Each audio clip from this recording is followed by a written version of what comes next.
Tun chunga kan zirtur chu trigonometric identities chapter 12 han don ta chumi hmain thil hrim hrim hi antinan khopela chuan kalphung nei vek an ta tuna kan video record te po in she thiam chan chu kan tong kain man ba nia kan tong kalphung kain shet ton ba in khatiang to khan trigo chok tur chuan shet ngai thil poi mo om ta chu kan formula hon ta sin square plus cos square 1 plus tan square equals sec square 1 plus cos square equals cosec square ang chi te hemi formula tangin hemi te pahi chu derive theta chu wang chuan in derive thiam chuan hei hi in zir khan hemi te pahi chu zir ngai do ta antinan ama saber 1 minus sec square equals cos square on so dan chu ta hian sin square hi le lama kan phedir chuan minus sin square in kanga cos square equals 1 minus sin square chu hei 1 minus sin square equals cos square te khan hemi formula tanga hemi te pani chu derive chon mi khan ta chuan hemi unit exercise so nan bia tang kai chu tan theta sin by cos ania cos chu cos by sin cosec chu 1 by sin sec chu 1 by cos hemi te 1 by sorry sec chu 1 by cos yes ti han dik che hemi te pali hi man tang kai transformation a an tang kai don ta kha chu na kina kan inanga chuan antinan trigo hi chu thil hara om lo ta tan 45 plus sin square 30 plus sin square 60 minus sin 34 degree cosec 34 degree te hi en top chuan har mel ni ma se a value she to chuan tan 45 chu 1 ania chuan plus sin square 30 le sin square 30 chu sin square 60 hi cos square 30 ti na zia thei bok ta cos square 30 a angle line ang to ta sin square plus cos square chu kita kan huang khian 1 ania minus sin 34 cosec 34 sin chu cosec chuan 1 ron tu ka hey equation har mel deuh anga lang kha anin taka chuan 1 plus 1 minus 1 chu 1 ron so mai ta ti khan har mel deuh anga lang si hian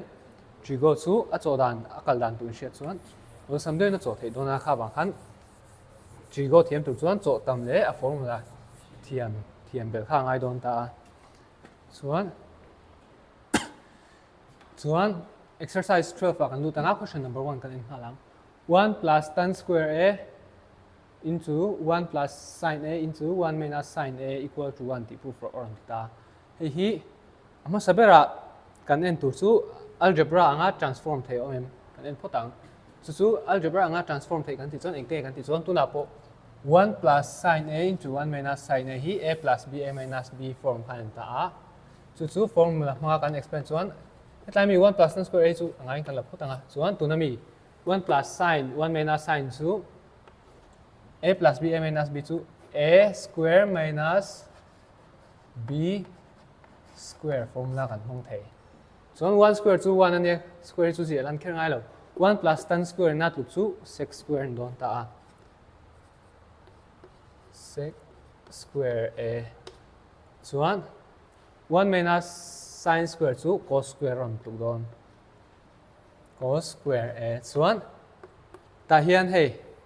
sec equals 1 by cos kan tia sec square ve thungina tluk tu chu 1 by cos square a khami formula tlai heng ho formula hi square le cube anga te po kan hong thei ma se a trigo identities ka taina square chuan a hnai poron square ve ang next a po chuan into cos square a and don ta cos square le cos square kan cancel chuan final answer chu 1 question number 2 kan nu le ngal don ta chuan question number 2 en taila sec square plus cosec square on ta a square plus b square formula hi direct man thei chi omanga omlo kha bang khan tuna chuan algebra expression anga formula man thei omlo chuan trigo formula kan kalang sec square chu 1 plus tan square nenga cosec chu 1 plus cos square sec square a ya 1 plus tan square a plus cosec square a 1 plus cos square a ni don ta chuan hei du dai in dot dan chu lak thaya ma se cho all sam nan bi tan square kan la ma saberang tan square a plus 1 plus 1 chu 2 ni mai tro plus cos square a chuan formula pakhat kan hriat tur chu tan theta into cos theta hiền 1 tụng đón chú tiếng ron số kan ti chuan cos theta chu 1 tan theta en don ta anh cancel out tanga 1 ron số dong kha wang khan 1 aya tan theta cos theta ilak thei kan ti don ta tuan kan khe za chun a angin kan la don ta angle kha mà sẽ chú anh tích hiền nghe kan la kan ti chuan chu 2 times 1 thì nó dễ thấy rồi ni chuan tan square a plus 2 lại 2 times 1 này hiền tan a cos a kan la de ang plus cos square a chuan tian kan en chuan tan hi a angin la tai la cos hi b angin la tai la a square plus 2ab plus b square chu a plus b whole square formula an ta tro kan a chu enge tan a kan b chu enge cos a plus b whole square ne nga square le root in kat chuan aron sok chu tan a plus cos a chu kan right hand side kha ni le che ta ni John question number 3 hian left hand side kan sok leang left hand side 1 minus cos square a into cosec square a ron ta hian 1 minus cos square a ki formula kan en chuan sin square a ron tluk don kha formula kan chet point mo na chu ni pe don ta sin square a cosec square a nya nga chong cosec hi kan en chuan formula khan cosec chu 1 by sin a nya ma se tuna kan cosec hi cosec square a ni bang 1 by sin square a ni ve chiang chuan kan set out anga 1 ron chwa chu kan right hand side kha chuan question number 4 hian left hand side chu sec square a minus 1 into cosec square a minus 1 na ron ni le ta heng ti kan chu ang kan ti chuan formula direct kan thei om don sec square minus 1 chuan a tluk tur chu tan square a tluk nga cosec square minus 1 chuan cot square a tluk don chuan chu du chuan tan square a cot square chu 1 by tan square a tin zet ya chu chuan 1 ron tluk don na ani lo pon het nga formula anga kan chaw du pon tan square chu sin square a by cos square a into cos square chu cos square a by sin square a ang pon zia le thea chi go chu chaw thei dan chi sang sang yu ang ve anh cancel out veka to ba chun 1 thau ron chuak tian right hand side thau ron chuak do ni kha chu mani she thian dan anga chaw mai tur ni so question number 5 hi ni chen kan chaw ta question number 3 ne khan akal mangai nang che don ta ma se identities kha a hran kan la chu jong chu ni mei dang lam na left hand side a chuan 1 minus cos square theta into sec square theta ron chuak ta 1 minus cos square chu formula kan en chuan sin square theta ron chuak long ta sec square theta chuan kan final answer du la ni lo sin square chu ngai na le tai la ni china karon soi ta hetlai formula hnuai zo kami kan hmang tang khai dona sec square ni chuan 1 sec theta ni chuan 1 by cos an don ta ma se sec square ni bang 1 by cos square theta ni ve chianga chu sin square theta by cos square theta ta square ve chung le noi square ni chuan pona square kana chok thei du chuan sin theta by cos theta whole square ne chuan formula kan chuan sin theta by cos theta chu tan theta whole square chu tan square theta kan right hand side ka ni le mai chuan question number 6 a hian left hand side kan le potang cosec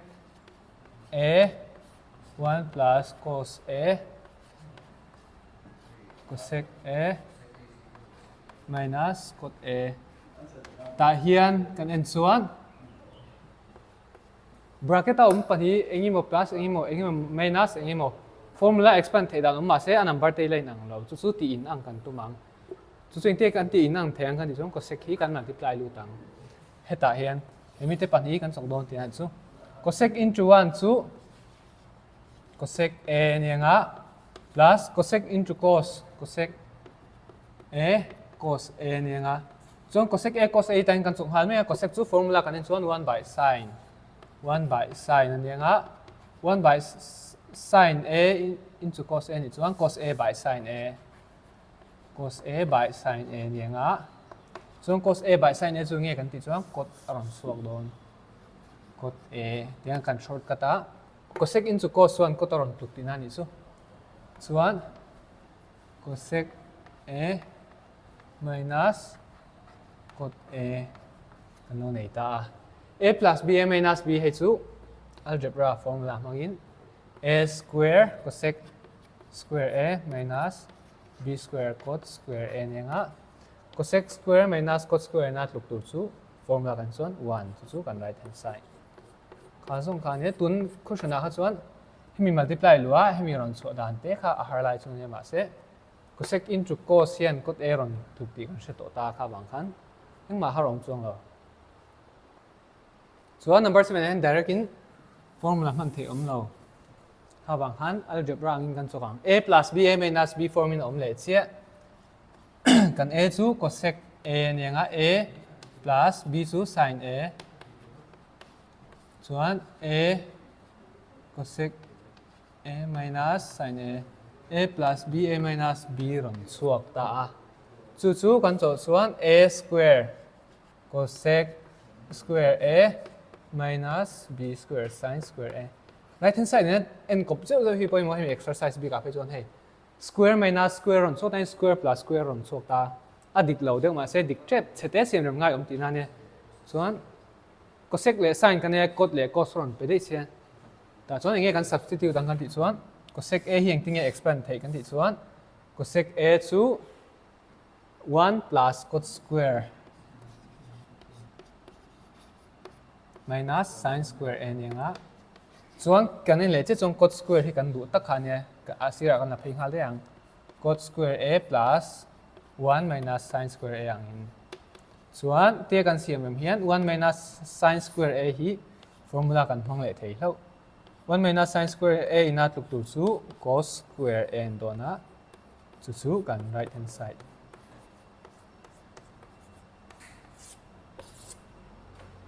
chong question number 8 ta left hand side ta sin theta plus cos theta tan theta plus cot theta an ta tinga chodan langsar mai lo anga hi chuan kan chodan tur osam chu sin le cos a kan chantir ve kang chu hen ta formula noi zo kan nei khan le che ta sin le cos a convert hian tam tak chu cho thei don ta hem exercise a hen sin theta plus cos theta chu sin le cos ni sa tha ngai lo tan chu nge kan ti chuan sin theta by cos theta ne nga chuan cot chu nge kan ti chuan cos theta by sin theta chuan a vean pang hi chu cho rem ngai shi lo a sin theta plus cos theta lon le phut se dingan pa hen LCM kan lang noi sin le cos auma ain ang lo thil sang hok ni chuan LCM lak dan osam ber chu kan multiply ang sin theta into cos theta chu sin theta cos theta ni mai value engma aron nei thei lo direct in chuan sin into sin cross multiplication hongin sin square ani to ang number nga kan multiply chuan cos into cos po cos square theta ani to ang chuan left hand side kan a lenga sin theta plus cos theta sin square plus cos square formula kan en chuan 1 aron tuk don 1 by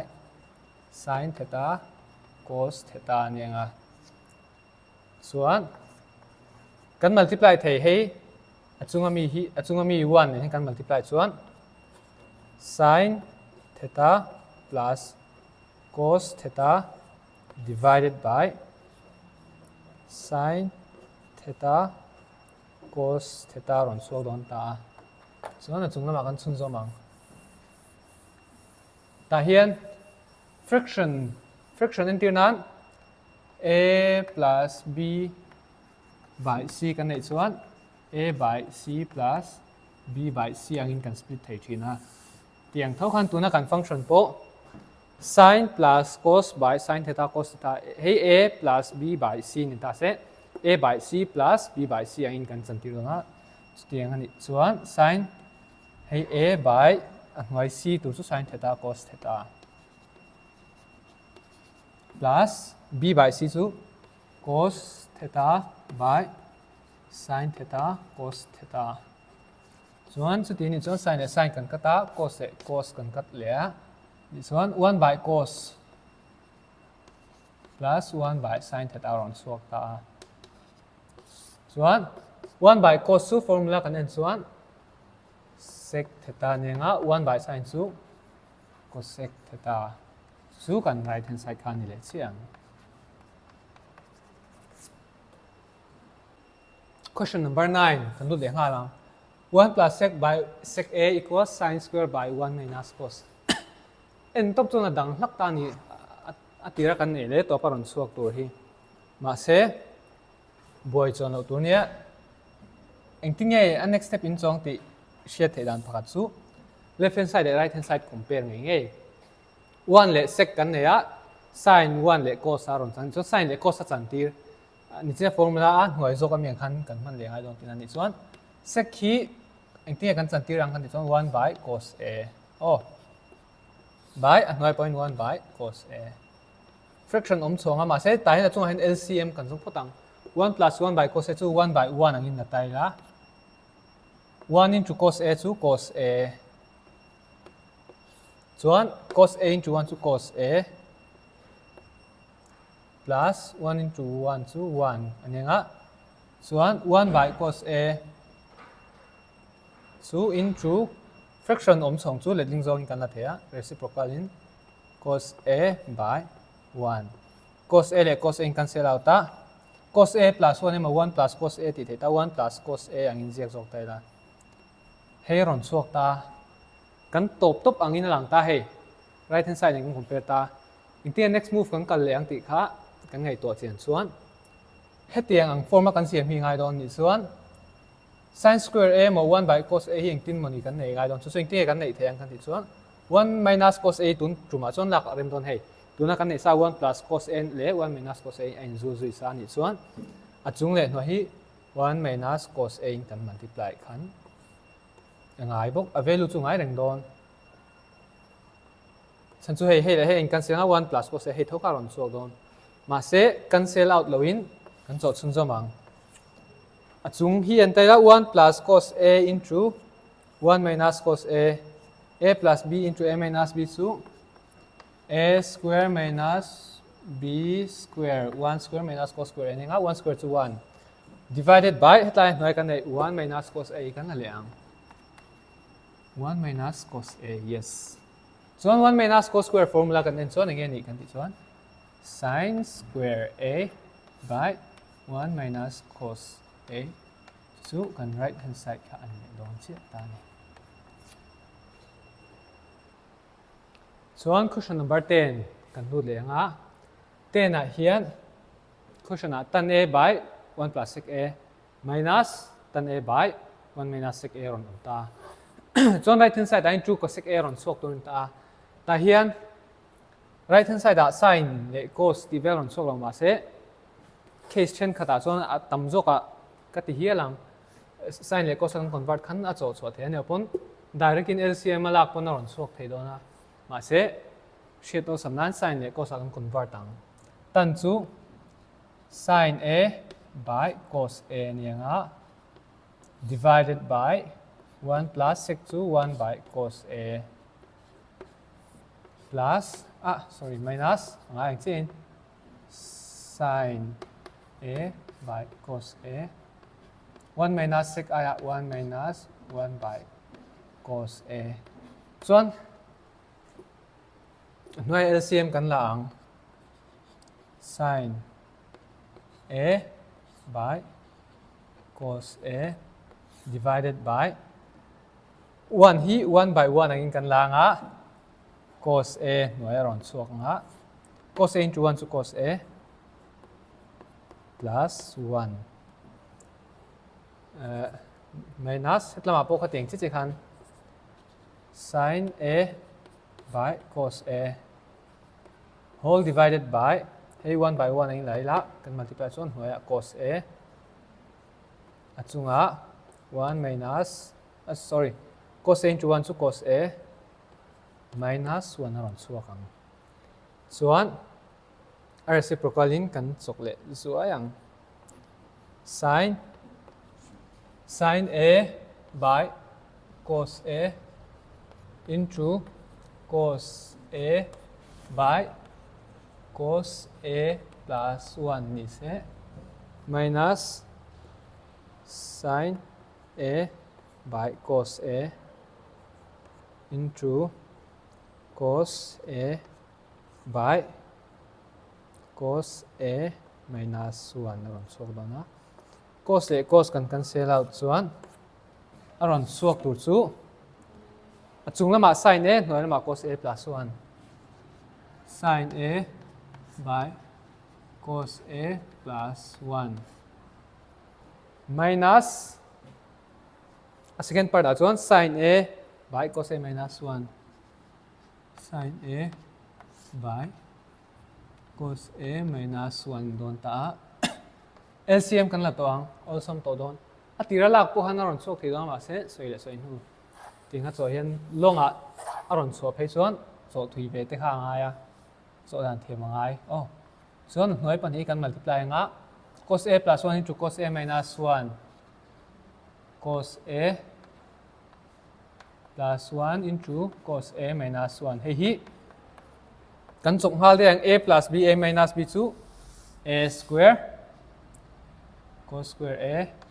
minus b square 1 square chu 1 oh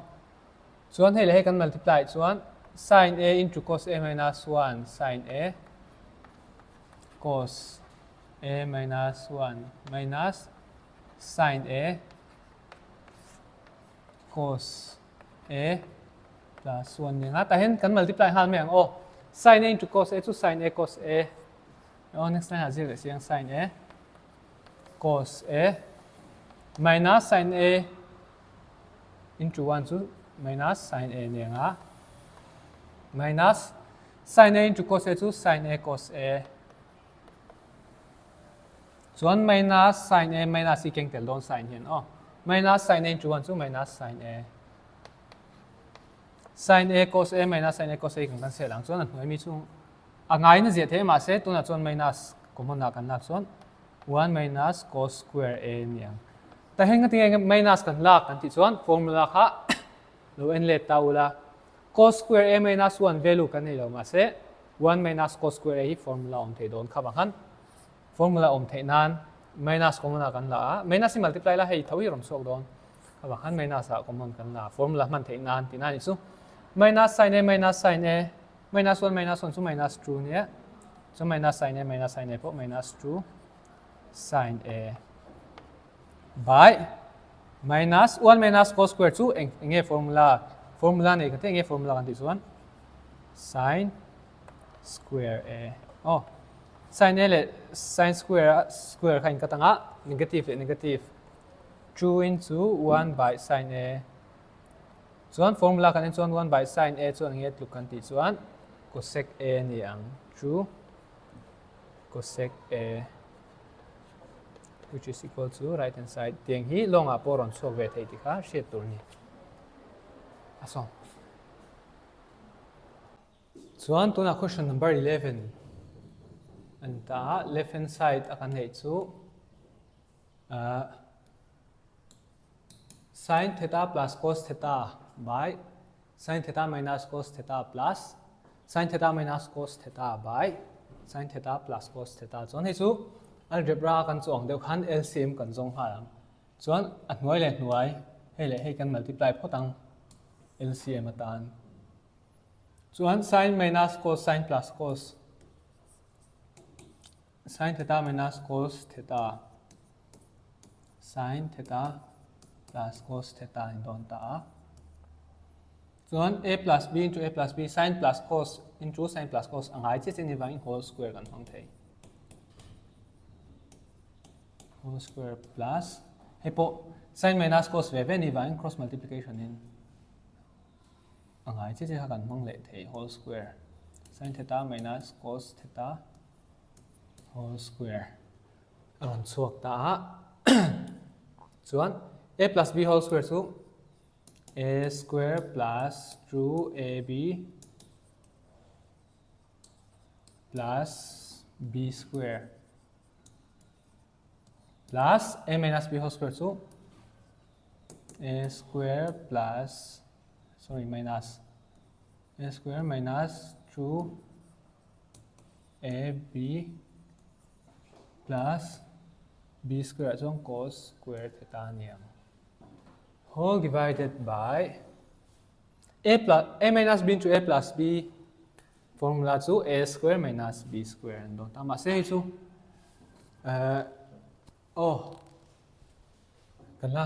kan la eng lo ngai hin kan la ziak siang tila sin square minus cos square theta ti nga lang all samso so plus 2 sin theta cos theta le minus 2 sin theta cos theta in cancela sin square plus cos square chu 1 plus sin square plus cos square chu 1 so sin square theta minus cos square theta run chuak ta so 1 plus 1 chu 2 ni don ta 2 by sin square theta minus cos square theta ni don ta chuan ta hin right hand side nen kan compare chuan 2 hi chu dik to chuan hnoya minus sin hi dik to boka ma se ala dik fum fe lo chan chu abak zong kha dik lo ta chu hei cho thei dan chi sang sang ta ma se all samjong kan nak don chuan heta 1 om na hi minus 1 draw ta minus dot che om chu cos square ni chuan cos square ta hen cos square le 1 om na hi nanga cos square hi 1 a kan chan tir ngai don cos square chu engting e 1 a kan chan tir theng kan ti chuan cos square theta chu 1 ni don chuan divided by cos square theta ngai om je chu tuna kan equation nei zo che cos square a kan divide ngai don ma se du danin cos square chu hi divide the si lo an vai kan divide khangai to dona 2 by cos square theta kan la anga sin square theta by cos square theta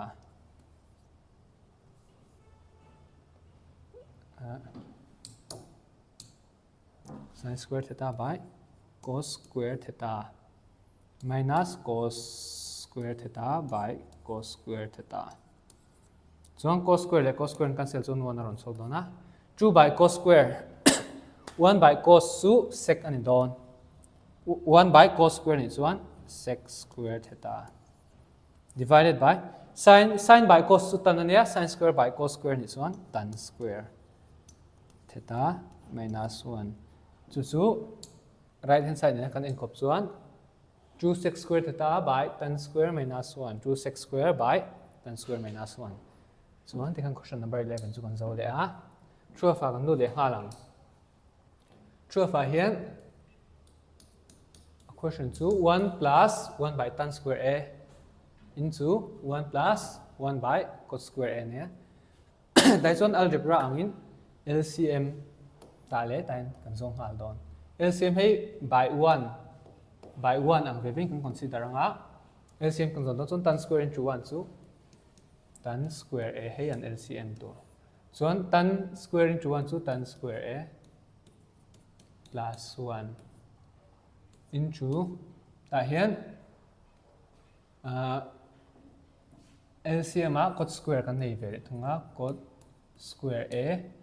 a into 1 chu cot square a tho nianga plus 1 times 1 chu 1 ro kha ni ta chuan ta hian ngai to wang tai la tan square a plus 1 hian nge tluk kan ti chuan sec square a tluk dona formula mangin by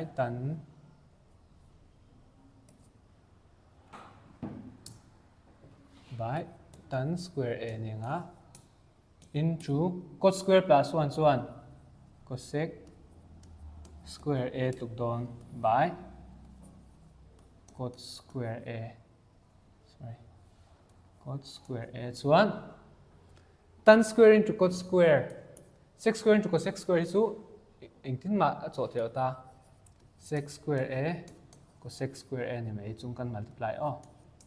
chuan hna kan multiply chuan tan square into cot square hi A into cot square A ni chuan cot chu 1 by tan ania cot square chuan 1 by tan square A nianga chuan 1 a tluk dawn ni chuan a hnuai hen 1 a awm chu zialan a ngai to dawn lo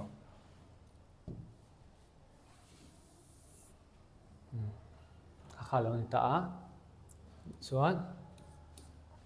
sec square A cosec square A kan ne 1 by sin square minus 1 by sin power 4 on ti le dei heng te kan chun zo mang ala a formula in ang lo ro pui che right hand side nei kan ti chuan sin e cos a ma kan ti chen kan convert ang sec chu 1 by cos square A ninga into cosec chu 1 by sin square A chu 1 by cos sin hi jek ma sa ang so all sam nan 1 by sin square A cos square A chuan hei kan chu ki sin square te poron chok ve to ong mang le deu hek to chu chuing te kan chaw chun zo mang kan ti chuan cos square hi enge tluk kan ti chuan 1 minus sin square A don formula tang sin square A ne cos square A aya 1 minus sin square A tihan formula man hun kha hriat ngai chan chu ngatinge hemi formula kan man kan ti chuan kha khan cos hi sin a chan tir thei ta final answer a cos om no sin hlang hlir ong ta ni chuan tuna mi kha kan man ngai don ta chuan chumi na tluk tur chu 1 by sin square A into 1 chu sin square A minus sin square A into sin square A 2 plus 2 a power kan belang sin square into sin square ni chuan sin power 4 A chuan chu kan right hand side khan le chia ta hei kan final answer tur chu niang chuan do deng ka le nga lang question number 13 hi a ka hriat so lo chuan a question hi dik lawa tuna correction siam lok me hei cosec 4A ani na dik thei don ta chu na kina aron chiang dona tuna hri chuan kan chung hal putang sin 4 minus cos 4 hi left hand side ta sin power 4 chu ngai kan langa cos power 4 1 hi kan la masang plus 1 hi hei kan la masa do ta minus cos 4 hi kan la le don minus cos power 4 hi cos power 4 ti lo hian tension thei dan om le ta chu engti kan tension thei kan ti chong cos square theta whole square angin chu nga te kan tension kan ti chuan 1 minus cos square chu sin square and don sin power 4 theta chuan ta hian cos square 1 minus cos square chu sin square theta whole square tuk le don ta chuan cosec 4 kalau se thi cosec 4 theta cosec 4 theta chuan ta chuan sin power 4 in doing ka chok toy ma mai the ma se ala dik thavek tho chuan sin square whole square ni chuan sin 4 theta nenga cosec power 4 theta chuan sin power 4 plus sin power 4 chu sin power 4 pani chu sin power 4 theta cosec power 4 theta ni mai ta chu sin power 4 theta cosec chu nge tlukan ti chuan 1 by sin aninga ichia kan soi tong khan cosec chu 1 by sin ne cosec square chu 1 by sin square cosec power 4 chu 1 by sin power 4 ni le mai sin power 4 kan sila chu kan right hand side khazong khania chuan question number 14 left hand side tan power 4 plus tan square tan power 4 theta plus tan square theta don ta ta hin zo thei dan chi sang sang ta ma se toy zo kan du chuan toy theng ber kan du chuan tan hi komona kan la thei tan ve ven ta so in tian x power 4 plus x square te lon ta se tiang komona kan lak chin chu a power niam zok je chu tan square le tan power 4 chuan tan square theta hi niam zok a komona kan la thei chuan tan power 4 a hen chu kan la to la bang chu true ni mai tan square theta plus 1 tan square theta plus 1 hen nge tu kan te chuan sec square theta aron tluk don ta chuan tan theta tan 1 plus tan square hi sec square ni chuan tan ka zia kan 1 plus tan square theta chu sec square theta to kan mang zom che ta tro ni chuan 1 hi son phei tai la tan square theta in tuk tur chu sec square theta minus 1 chu hetlai tan ai hen kan substitute le chi ang sec square theta minus 1 into sec square theta in a tuk chu sec power 4 theta 2 plus 2 4 minus sec theta into 1 sec square theta into 1 chu sec square theta chu kan right hand side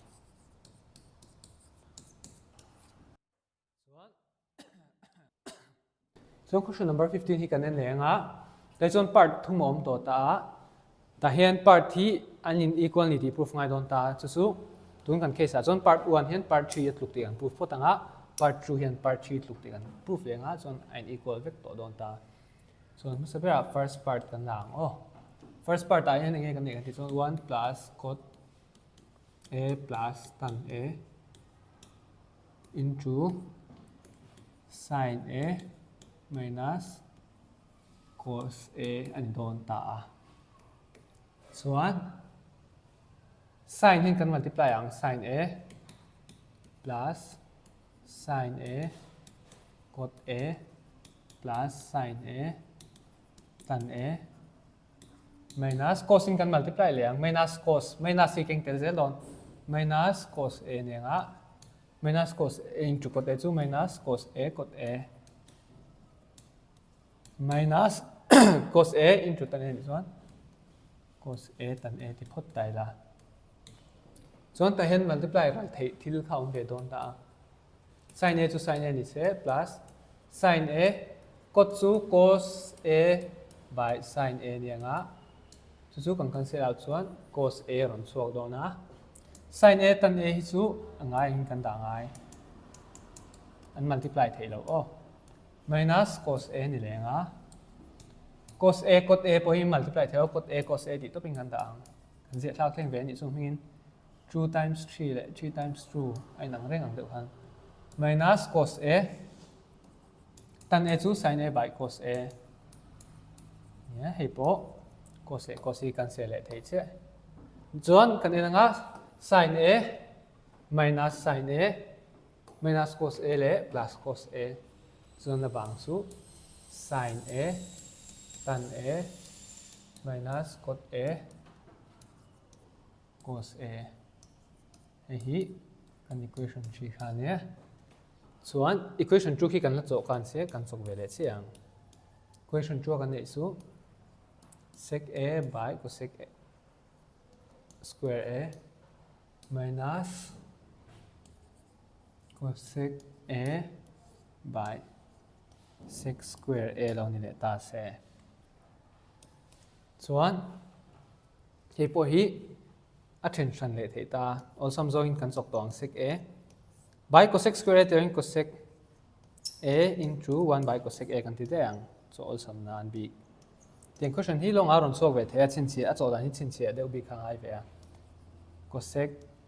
a by sec a he po sec square n to loin into 1 by sec a pakhat kan chuak le ni chu chuan tai chuan cosec a pakhat kan chuak a ti khan chuan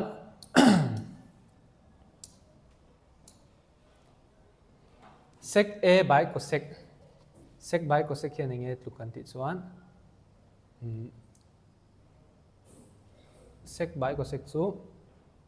1 by cos le 1 by sin don ta chu kan siam chon sin by cos ania tan a into 1 by cosec chu sin a minus cosec a by sec a poi kan chaw chuan cot a into sec a chu 1 by sec a chu cos